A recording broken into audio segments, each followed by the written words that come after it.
വരന്തരപ്പിള്ളിയിൽ ഭാര്യയെ കൊലപ്പെടുത്തിയ ഭർത്താവിനെ പോലീസ് അറസ്റ്റ് ചെയ്തു. കണ്ണാറ കരടിയള തെങ്ങനാൽ 49 വയസ്സുള്ള കുഞ്ഞുമോനാണ് അറസ്റ്റിലായത്. ഭാര്യ 36 വയസ്സുള്ള ദിവ്യയാണ് കൊല്ലപ്പെട്ടത്. ഭാര്യയോടുള്ള സംശയമാണ് കൊലപാതകത്തിന് പ്രേരണയായതെന്ന് പോലീസ്. വരന്തരപ്പിള്ളി പോലീസ് സ്റ്റേഷനു സമീപം വാടകയ്ക്ക് താമസിക്കുകയായിരുന്നു ദമ്പതികൾ.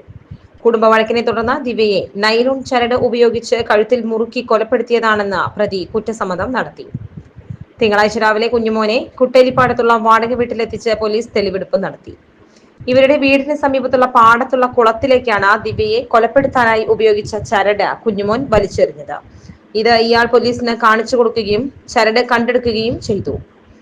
ചാലക്കുടി ഡിവൈഎസ്പി PC ബിജുകുമാറിന്റെ നേതൃത്വത്തിൽ Varandarappilly police station inspector KP Manoj, SI മാരായ അശോക് കുമാർ, പ്രദീപ് കുമാർ, ASI അലീമ, SCPOമാരായ മുരുകദാസ്, സലീഷ് കുമാർ, സജീവ് എന്നിവരുടെ നേതൃത്വത്തിലാണ് അന്വേഷണം നടക്കുന്നത്.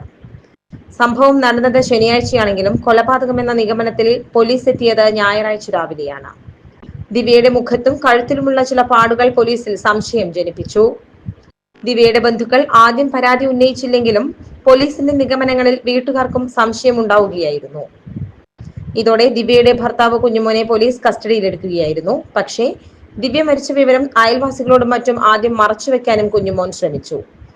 പനിയും അലർജിയും ശ്വാസമുട്ടലും അനുഭവപ്പെട്ടതിനെ തുടർന്ന് ദിവ്യ മരണപ്പെട്ടുവെന്നാണ് ആദ്യഘട്ടത്തിൽ കുഞ്ഞുമോനും ഇതനുസരിച്ച് ബന്ധുക്കളും പറഞ്ഞിരുന്നത്.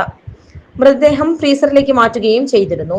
ഞായറാഴ്ച രാവിലെ ഇവരുടെ വീട്ടിലേക്ക് പോലീസ് എത്തി മൃതദേഹത്തിലെ പാടുകൾ തിരിച്ചറിഞ്ഞതോടെയാണ് കുഞ്ഞുമോന്റെ കഥകൾ പൊളിഞ്ഞു തുടങ്ങിയത്. പോലീസ് ചോദ്യം ചെയ്യലിൽ കുഞ്ഞുമോൻ കഥകൾ മാറ്റി മാറ്റി പറഞ്ഞ് കബളിപ്പിക്കാൻ ശ്രമിച്ചെങ്കിലും അവസാനം പിടിച്ചു നിൽക്കാൻ കഴിയാതെ കുറ്റസമ്മതം നടത്തുകയായിരുന്നു. കുഞ്ഞുമോനും ദിവ്യയ്ക്കും 11 വയസ്സുള്ള ഒരു മകനുണ്ട്.